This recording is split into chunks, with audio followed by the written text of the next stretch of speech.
날마다 솟는 샘물과 함께하는 오늘의 큐티 시간입니다. 8월 9일 월요일, 오늘의 말씀은 로마서 2장 17절에서 29절 말씀입니다.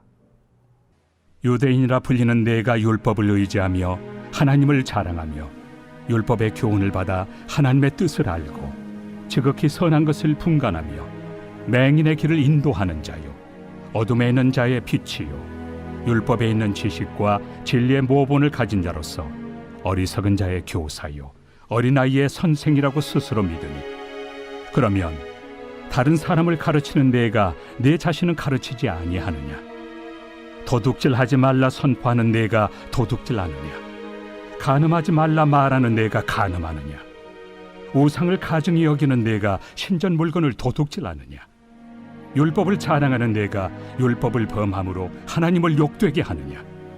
기록된 바와 같이 하나님의 이름이 너희 때문에 이방인 중에서 모독을 받는도다. 내가 율법을 행하면 할례가 유익하나 만일 율법을 범하면 내 할례는 무할례가 되느니라. 그런즉 무할례자가 율법의 규례를 지키면 그 무할례를 할례와 같이 여길 것이 아니냐? 또한 본래 무할례자가 율법을 온전히 지키면 율법 조문과 할례를 가지고 율법을 범하는 너를 정죄하지 아니하겠느냐? 무릇 표면적 유대인이 유대인이 아니요 표면적 육신의 할례가 할례가 아니니라. 오직 이면적 유대인이 유대인이며 할례는 마음에 할지니 영에 있고 율법 조문에 있지 아니한 것이라. 그 칭찬이 사람에게서가 아니요 다만 하나님에게서니라. 엘로이, 하나님은 나를 살피시는 분이십니다. 우리는 8월부터 로마서를 살펴보고 있습니다.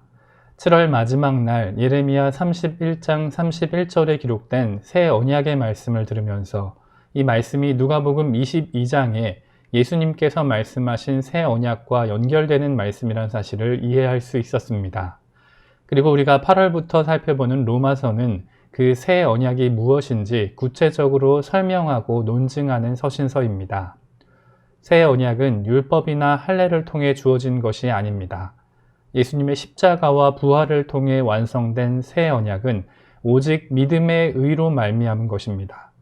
강해 설교를 통해 구약 성경 예레미야의 노른자와 같은 31장 말씀에 이어 신약 성경 서신서 중에 노른자와도 같은 로마서 말씀을 살펴보는 것은 우리 교회와 성도들에게 많은 유익이 있으리라 생각됩니다. 오늘 본문은 로마서 1장 18절부터 3장 20절까지 이어지는 단락 중 한 부분으로 유대인들이 율법을 지키지 않았다는 내용을 통해 하나님의 의가 필요함을 설명하는 부분입니다. 특히 본문은 표면적인 율법 준수와 할례가 구원에 이르는 통로가 될 수 없다는 사실을 통해 이면적 유대인과 마음에 하는 할례가 필요함을 논리적으로 주장하고 있습니다. 오늘 말씀을 통해 마음의 할례를 받아 하나님 앞에 신실한 그리스도인으로 살아가는 저와 여러분이 될 수 있기를 소망합니다. 본문 설명에 앞서 로마서 전체적인 개론을 다시 한번 간략히 설명해 드리도록 하겠습니다. 로마서는 성령님께서 바울을 통해 기록하게 하신 서신서로 교리적, 해석적 내용을 담고 있습니다. 기록 연대는 57에서 58년경으로 이 시기는 사도행전 20장 3절을 보면 바울이 3차 전도 여행을 거의 마무리하며 잠시 고린도 지역에 머물던 시기로 보입니다. 학자들은 로마서의 기록 목적을 세 가지로 요약합니다. 첫째는 로마와 스페인까지 복음을 전하기 위한 선교적 목적, 둘째는 제국의 수도인 로마 교회에 복음과 자신을 설명하기 위한 변증적 목적, 그리고 셋째는 율법과 복음의 관계성에 대한 이해를 바탕으로 교회와 국가와 사회에 대한 의무를 전하기 위한 교훈적 목적이라고 말입니다. 그중 오늘 우리가 살펴본 본문은 복음을 변증하기 위한 목적에 가장 부합한다고 이해할 수 있을 것입니다. 바울은 앞서 1장 18절로 32절까지 로마에 살고 있던 이방인들의 죄악상을 적나라하게 비방했습니다. 아마 이를 읽고 있는 유대인들은 맞장구를 치며 고개를 끄덕였을지도 모릅니다. 하지만 이제 바울의 화살은 로마 교회에 살고 있는 유대인들을 향해서 기울었습니다. 2장 1절로부터 시작해 바울은 남을 판단하는 유대인들이 진리와 행위에 따라 진노하신 하나님의 심판을 피할 수 없을 것이라 설명합니다. 본문을 세 단락으로 나누었을 때 첫째 단락은 17절로 20절이라고 볼 수 있는데 이 단락에 소제목을 붙여본다면 유대인의 자기 기만이라고 할 수 있을 것입니다. 유대인들은 스스로 자기를 속였습니다. 그들은 자기 민족들이 계명과 율법을 받았기에 하나님을 더 잘 알고 그 하나님 앞에서 자랑스러운 민족이라고 생각했습니다. 그들은 자신들이 율법에 따라 하나님의 뜻도 더 잘 알고 선악도 분별할 수 있다고 오해했습니다. 바울은 그들이 자신을 스스로 흠이 없는 교사나 선생으로 간주하여 눈이 보이지 않는 사람과 어둠에 갇힌 자들의 길을 인도하는 것처럼 착각하고 있다고 말하는 것입니다. 이어지는 21절부터 24절까지 바울은 착각 속에 있는 유대인들에게 5가지 수사적 질문을 던집니다. 첫째, 다른 사람을 가르치면서 자기 자신은 가르치지 않느냐는 것입니다. 바울은 유대교 지도자나 랍비들이 스스로 율법에 대한 정확한 지식을 알고 있다고 착각하지만 정작 그들 자신조차 그 율법을 온전히 지키지 않고 형식적인 종교 생활을 하고 있다는 것을 잘 알고 있었습니다.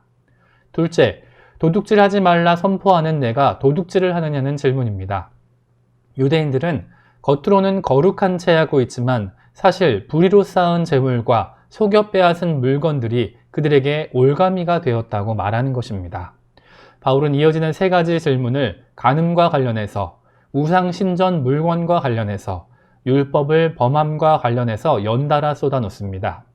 고대 근동시대 당시 일부 다처제를 허용했던 문화적 배경과 우상 숭배와 관련된 온갖 음행과 부패, 신전에 바쳐진 부정한 재물과 처리 문제, 그 밖에 눈에 보이고 보이지 않던 수많은 불의와 탐욕들은 당시 유대인들에게도 피할 수 없는 죄의 유혹이었습니다.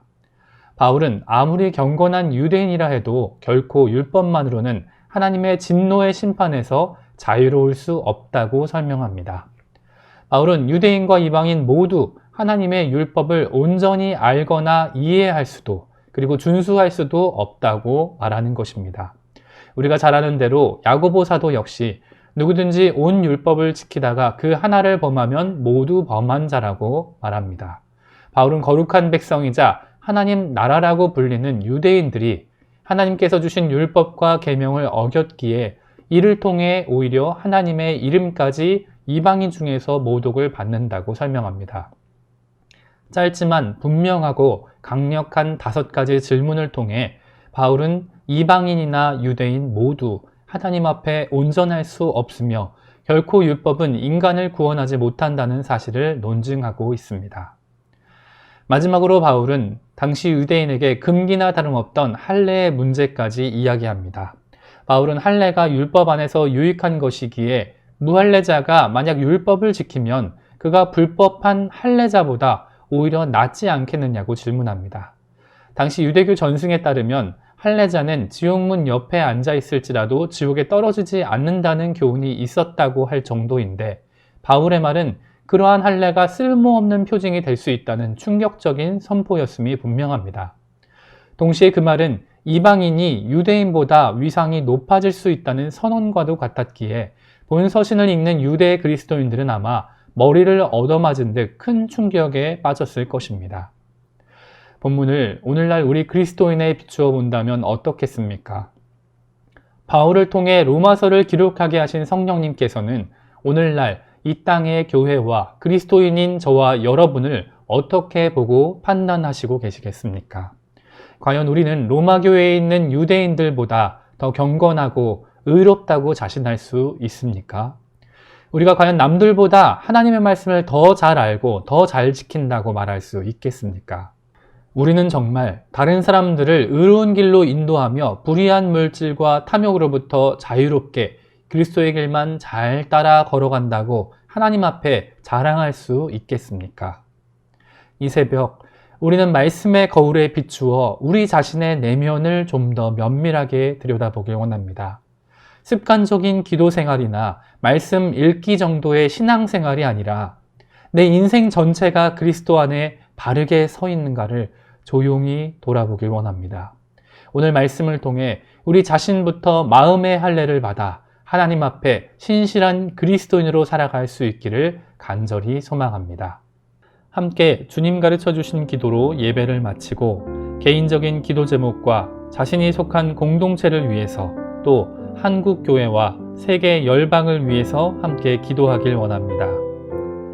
하늘에 계신 우리 아버지, 아버지의 이름을 거룩하게 하시며 아버지의 나라가 오게 하시며 아버지의 뜻이 하늘에서와 같이 땅에서도 이루어지게 하소서. 오늘 우리에게 일용할 양식을 주시고 우리가 우리에게 잘못한 사람을 용서하여 준 것 같이 우리 죄를 용서하여 주시고 우리를 시험에 빠지지 않게 하시고 악에서 구하소서. 나라와 권능과 영광이 영원히 아버지의 것입니다. 아멘.